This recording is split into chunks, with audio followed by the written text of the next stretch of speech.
Come, sit upon thy flowery bed, while I thy amiable cheeks do coy, and stick musk roses in thy sleek smooth head, and kiss thy fair large ears, my gentle joy. Where's Peas Blossom? Ready. Scratch my head, Peas Blossom. Where's Monsieur Cobweb? Monsieur Cobweb, get Monsieur. Get you your weapons in your hand and kill me a red-hipped humblebee on the top of a thistle. Oh, and get Monsieur, bring me the honey bag. Do not fret yourself too much in the action, Monsieur. Oh, and get Monsieur, have care the honey bag break not. I would be loath to have you overflown with the honey bag, Seigneur. Where's Monsieur Mustard Seed? Give me your knife, Monsieur. Pray you, leave your courtesy, Monsieur. Nothing, good Monsieur, but help Calvary Cobweb to scratch. I must to the barbers, Monsieur, for methinks I'm marvelous hairy about the face, and I'm such a tender ass. If my hair do but tickle me, I must scratch. What, wilt thou hear some music, my sweet love? I have a reasonable good ear in music. Let's have the tongues and the bones. Or say, sweet love, what thou desirest to eat? Truly a peck of provender. I can munch your good dry oats. Methinks I would desire to a bottle of hay. Good hay, sweet hay, hath no fellow. I have a venturous fairy who shall seek the squirrel's hoard and fetch thee new nuts.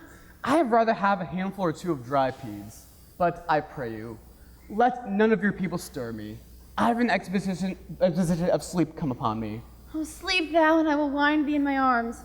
Fairies, be gone, and be always away. So doth the woodbine and the sweet honeysuckle gently entwist, the female ivy enrings the barky fingers of the elm. Oh, how I love thee, how I dote on thee.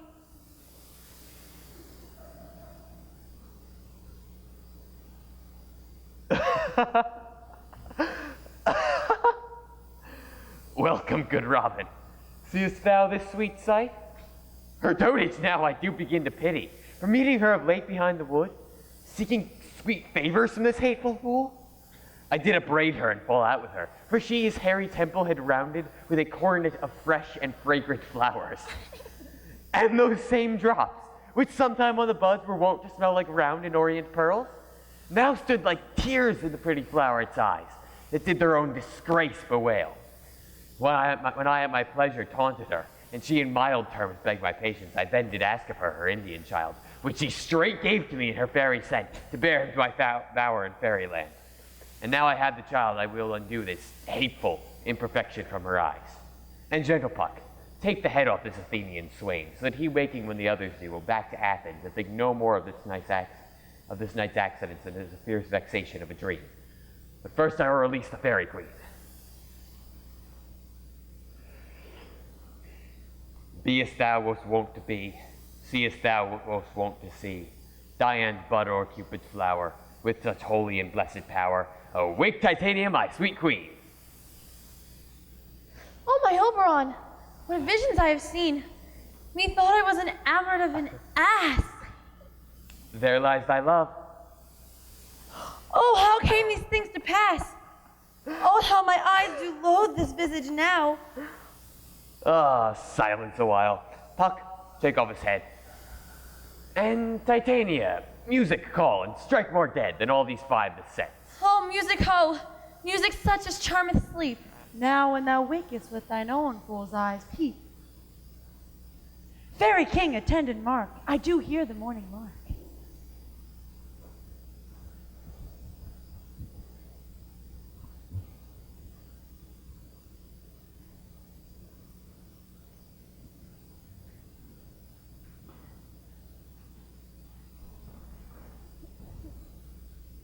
Go, one of you.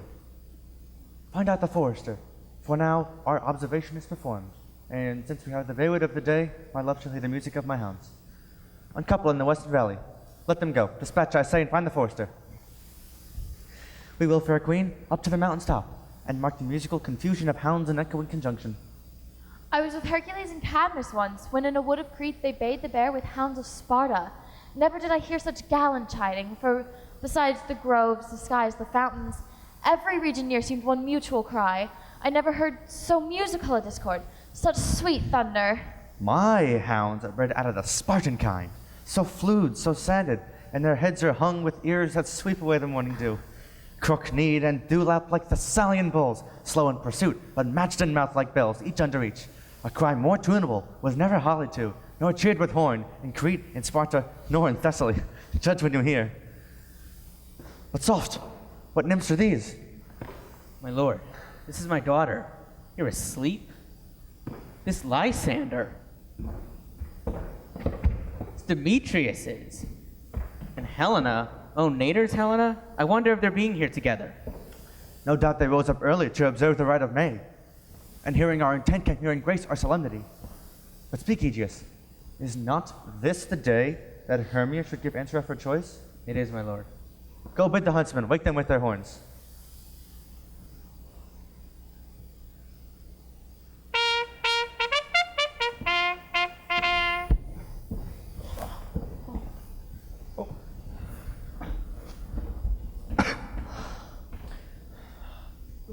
Good morrow, friends. St. Valentine has passed. Begin these woodwords with a couple now. Pardon, my lord? I pray you all, stand up.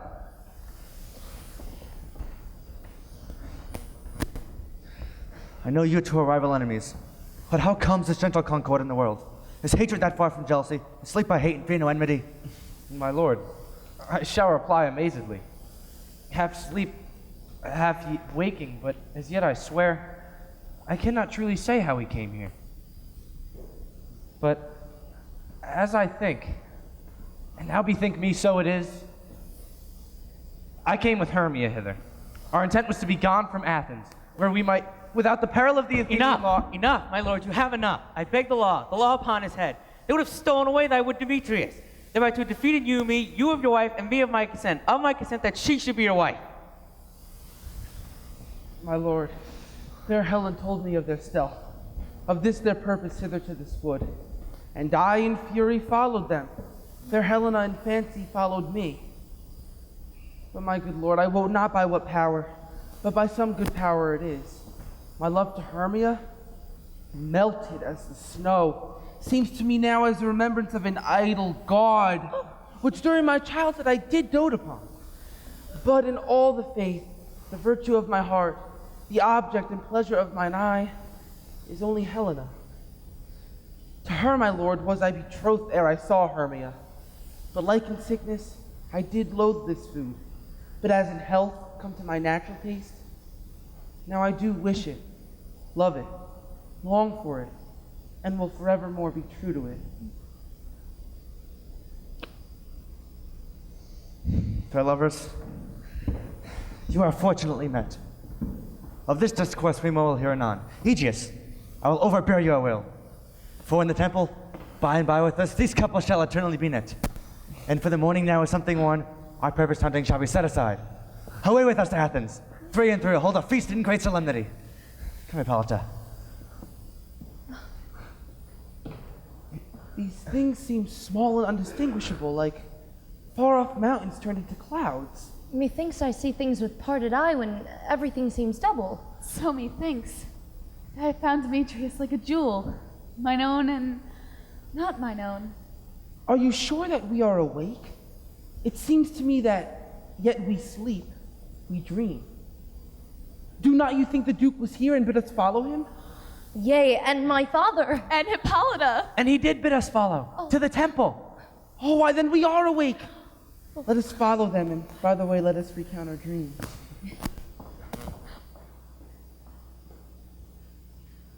When my cucumbers call me, and I answer, my next is, most fair Pyramus. Hi-ho! Peter Quince!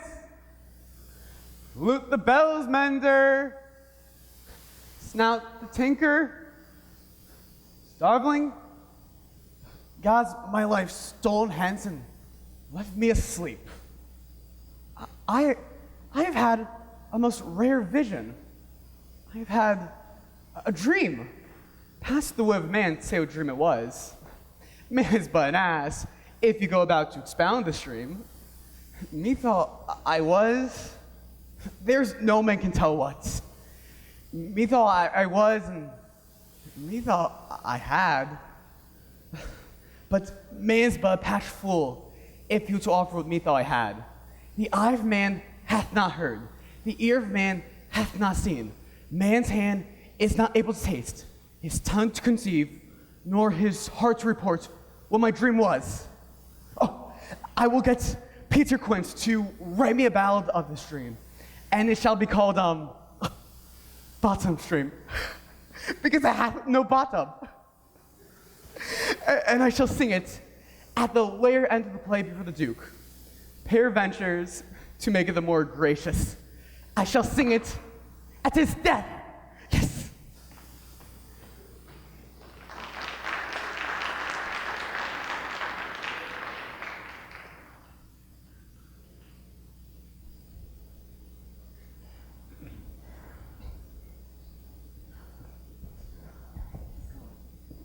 Have you sent to Bottoms? Is he come home yet?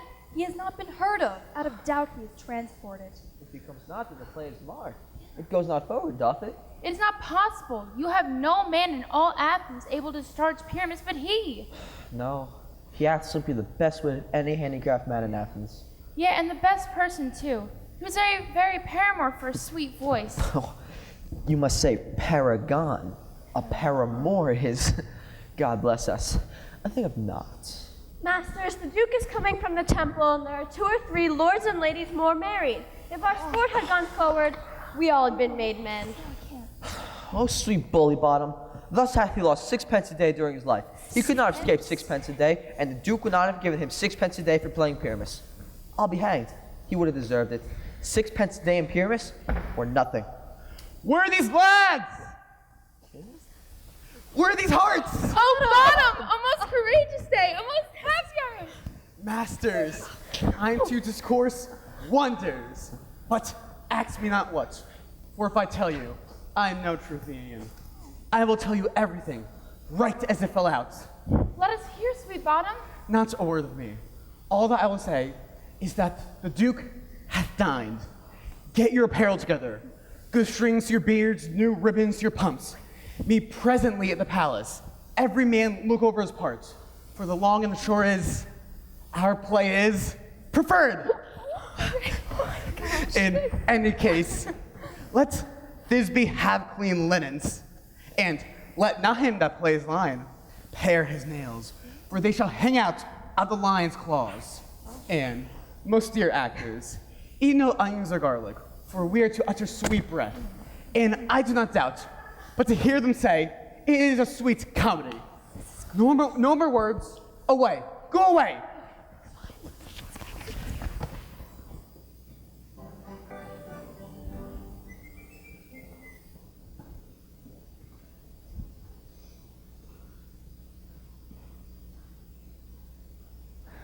Tis strange, Theseus, that these lovers speak of.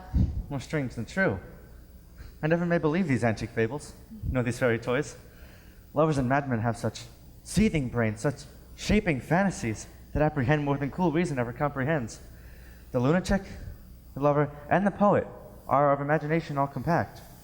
One sees more devils than vast hell can hold. That is the madman. The lover, all is frantic, sees Helen's beauty in a brow of Egypt.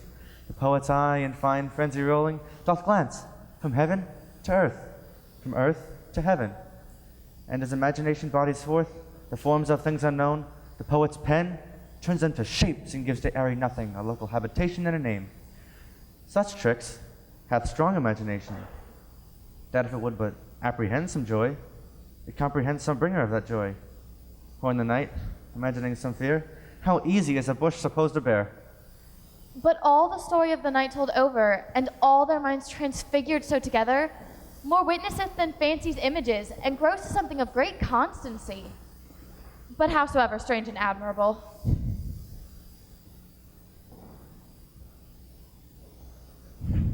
Ah, here come the lovers, full of joy and mirth.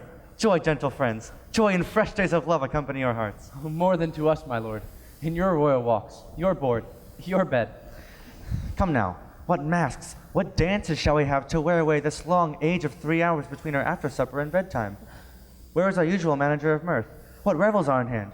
Is there no play to ease the anguish of a torturing hour? Golf illustrate. Here, mighty Theseus. Say, what abridgment do you have for this evening? What mask? What music? There is a brief how many sports are right. Make choice of what your highness will see first.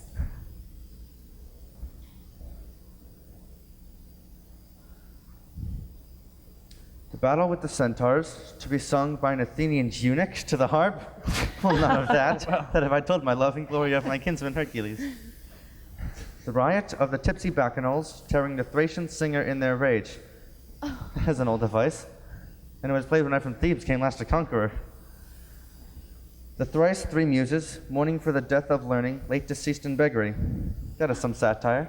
Keen and critical, not sorting with a nuptial ceremony. A tedious brief scene of young Pyramus and his love Thisbe. Very tragical mirth. Merry and tragical? Tedious and brief? That is hot ice and wondrous strange snow. How shall I find the concord of this discord? A play there is, my lord, some 10 words long, which is as brief as I have known a play. But by 10 words, my lord, it is too long, which makes it tedious. For in all the play, there is not one word apt, one player fitted. And tragical, my noble lord, it is, for Pyramus therein doth kill himself. Which, when I saw rehearse, I must confess made mine eyes water. More merry tears. The passion of loud laughter never shed. What are they that do play it? Hard-handed men that work in Athens here, which never labored in their minds till now, and now have toiled their unbreathed memories with the same play against a nuptial. We will hear it. No, my noble lord, it is not for you. I have heard it over, and it is nothing, nothing in the world. Well, unless you can find sport in their intents, extremely stretched and calmed with cruel pain to do your service. We will hear it. For never anything can be amiss when simpleness and duty tend to it. Go bring them in. Take your places, ladies. I love not to see wretchedness overcharged and duty in his service perishing. A gentle sweet, you shall see no such thing. He says they can do nothing in this kind. The kind are we to give them thanks for nothing. Our sport shall be to take what they mistake, and what poor duty cannot do, noble respect takes it in might, not merit. Where I have come, great clerks have proposed to greet me with premeditated welcomes, where I have seen them shiver and look pale, make periods in the midst of sentences, throttle their practiced accents in their fierce, and in conclusion dumbly have broke off, not paying me a welcome. But trust me, sweet, out of this silence yet I picked a welcome, and in the modesty of fearful duty, I read as much as from the rattling tongue of saucy and audacious eloquence. Love, therefore, and tongue-tied simplicity, at least speak most to my capacity. So please your grace, the prologue is addressed. Let him approach.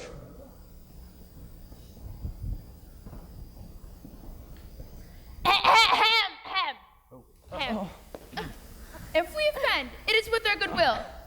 That you should think we come not to offend, but with goodwill, to show our simple skill that is the true beginning of our end. Consider then we come but in despite. We do not come as fighting to contest you. Our true intent is, all for your delight we are not here, that you should here repent here. The act is hard hand, and by the show you shall know all that you are like to know. This man doth not stand upon points. He hath read his prologue like a rough colt.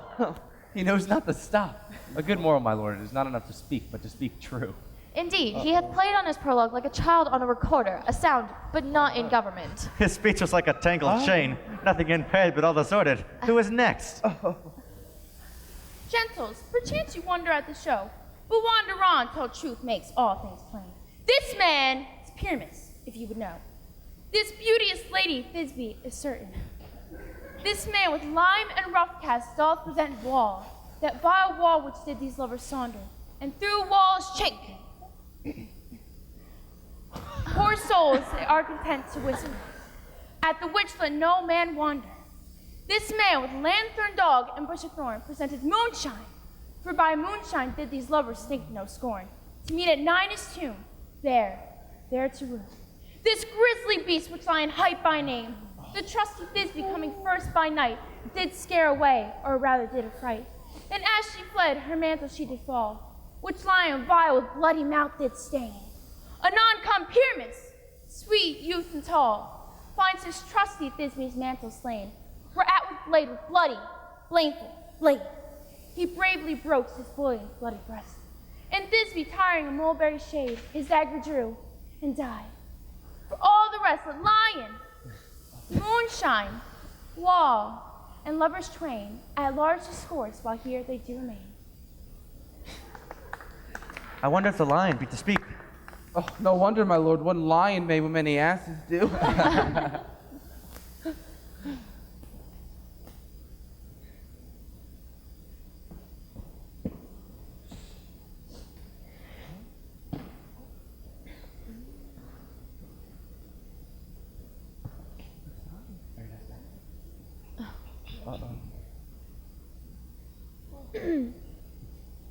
In this interlude it doth befall that I, one snout by name, present a wall.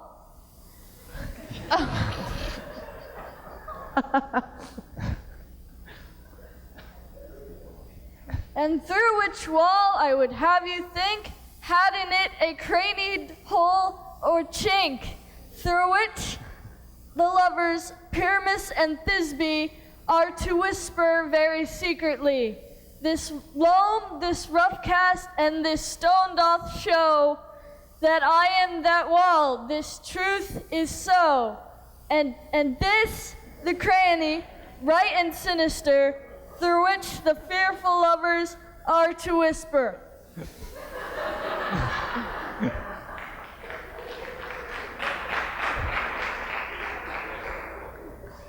Would you desire Lyman Hare to speak better? It is the wittiest partition I have ever heard discourse, my lord. Oh, Pyramus, charge in the wall. Silence. Oh, wherefore, nature, didst thou lion's frame? Oh, grim, look night. Oh, night, hue so black. Oh, night, whichever art, when day is not. Oh, night, alack, alack, alack. I fear my Thisbe promise is forgot. And thou, oh wall, oh sweet, oh lovely wall, that stands between her father's ground and mine. Thou wall, oh sweet and lovely wall. Show me that chink to blink through mine eye. Thanks. Thanks, Cushie's wall. Judge shield thee well for this. But what see I? No. Thisbe do I see.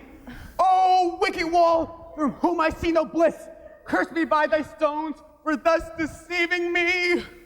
The wall, methinks, being sensible, should curse again. No. Oh, in truth, sir, he should not. Deceiving me is Thisbe's cue. She is to enter now, and I am to spy her through the wall. You shall see. It will fall pat as I told you. Yonder she comes. Oh, God. O wall, full often hath thou heard my moans, for parting my fair Pyramus and me. My cherry lips have often kissed thy stones full of Lyman, hair knit up in thee. I see a voice. Now, light to the chink, to spy, and I can hear my Thisbe's face. Thisbe. My love thou art, my love I think. Think what thou wilt. I am thy lover's grace, and like Lamander, my trusty still. And I like Helen, to the fates me can. Not shalt thou this to Prosperous was so true. As Shaffer's to Prosperous, I to you. Oh, gives me through the hole of this vile wall. I kiss the wall's hole, not your lips at all. Wilt thou meet me in these tombs straightway? Ninus. Ninus tomb straightway? Tide life, tide death, I shall not delay.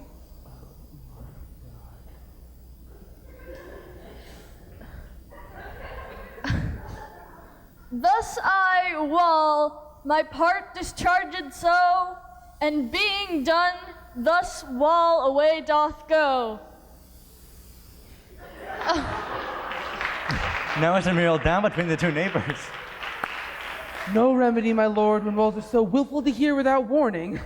This is the silliest stuff that ever I heard. The best in this kind are but shadows, and the worst are no worse if imagination amend them. It must be your imagination then, and not theirs. If we imagine a worse of them than they of themselves, they may pass for excellent men. Here are two noble beasts, a man and a lion. You ladies, you whose gentle hearts do fear the smallest monstrous mouse which crawls upon the floor, may now perchance both quake and tremble here, as lion rough in wildest rage doth roar.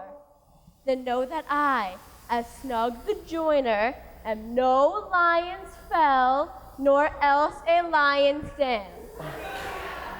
For if I as lion should come in strife into this place, 'twere pity on my life. A very gentle beast of a good conscience. The very best at a beast that e'er I saw, my lord. This lanthorn doth the horned moon present. He should have worn the horns on his head. He is no crescent, and his horns are invisible within the circumference. This lanthorn doth the horned moon present. Myself the man-eyed moon do seem to be. This is the greatest error of all the rest. The man should be put into the lanthorn. How is it else the man at the moon? He dares not come there for the candle, for you see it is already in snuff. I am aweary of this moon. Would he would change. It appears by a smile of discretion that he is in the wane, but yet, in courtesy and all reasons, we must stay the time. Proceed, Moon. All that I have to say is to tell you that this lanthorn is the moon. I, the man in the moon, this thorn bush, my thorn bush, and this dog, my dog. Why, all these should be in the lanthorn, for all these are in the moon. Oh, but silence, here comes Thisbe.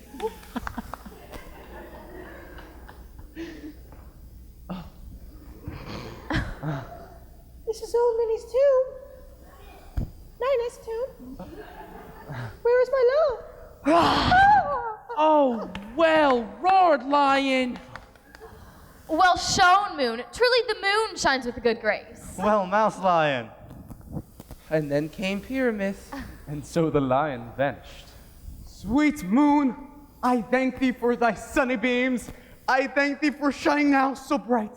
For by thy gracious, golden, glittering gleams, I trust to take truth of Thisbe's sight.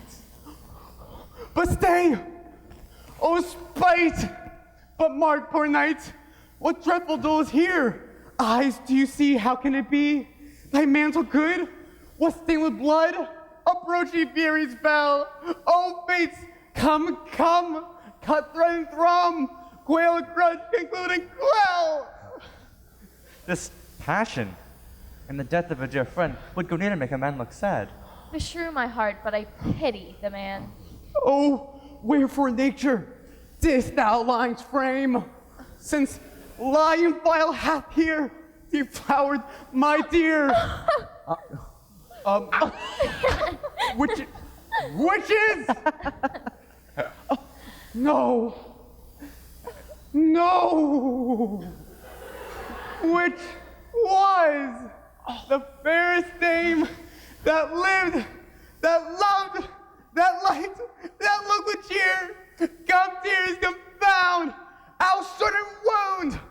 The pap of Pyramus, I that lap pap, where heart doth hop. Thus die I. Thus.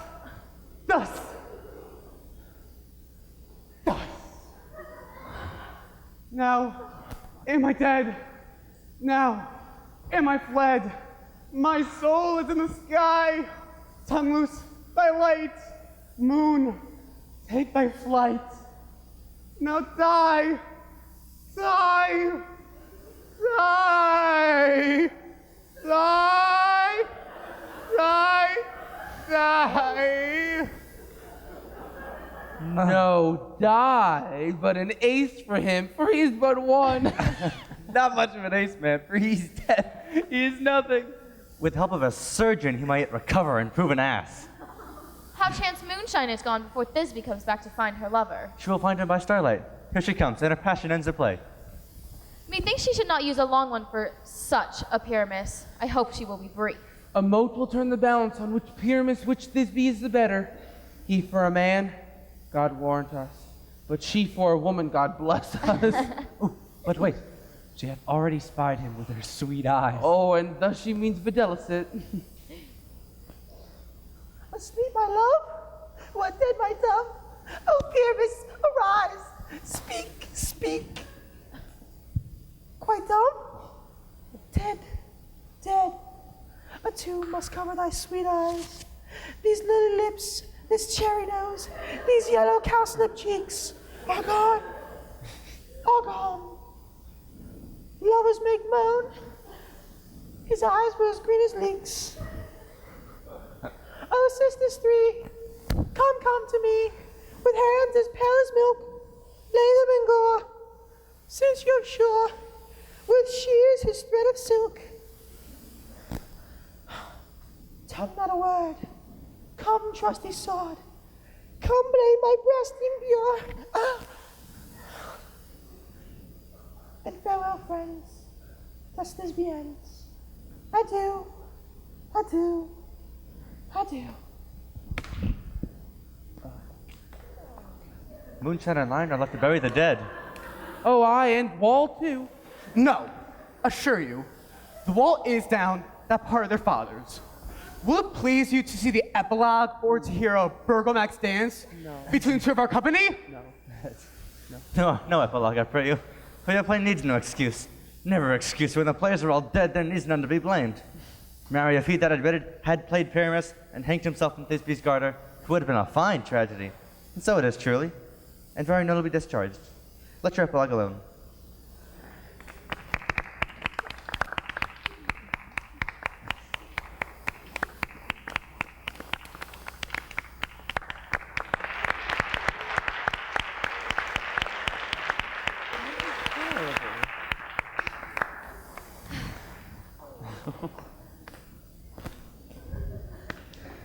The iron tongue of midnight hath told 12.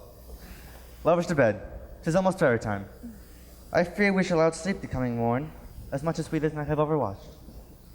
This palpable, gross play hath beguiled the heavy gate of night. Sweet friends to bed. A fortnight, hold we the solemnity, in nightly revels and new jollity.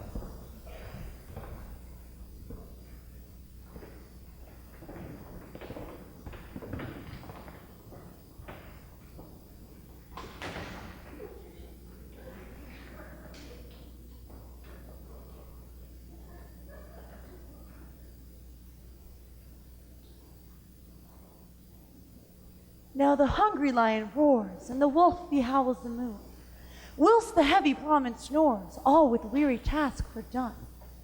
Now the wasted brands do glow, whilst the screech out, screeching loud, puts a wretch that lies in woe in remembrance of a shroud. Now it is that time of night, in graves all gaping wide, everyone lets forth his sprite in churchway paths to glide. And we fairies that do run by the triple Hecate's team, from the presence of the sun, following darkness like a dream. Now our frolic, not a mouse shall disturb this hallowed house. I've been sent with broom before to sweep the dust behind the door. This house give glimmering light by the dead and drowsy fire.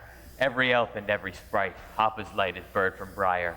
And this ditty after me sing and dance it trippingly. First rehearse your song by rote, to each word a warbling note. Hand in hand in fairy grace, we will sing and bless this place.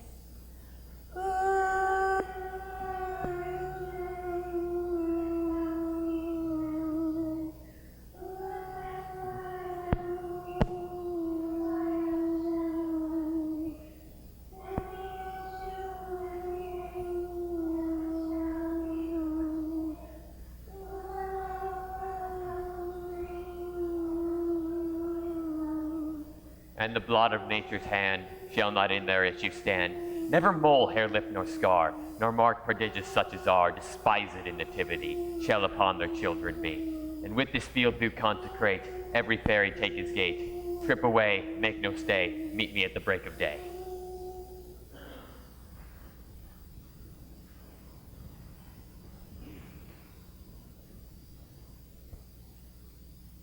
If we shadows have offended, think but this, and all is mended, that you have but slumbered here while these visions did appear. And this weak and idle theme, no more yielding, but a dream. Gentles, do not reprehend. If you pardon, we will mend.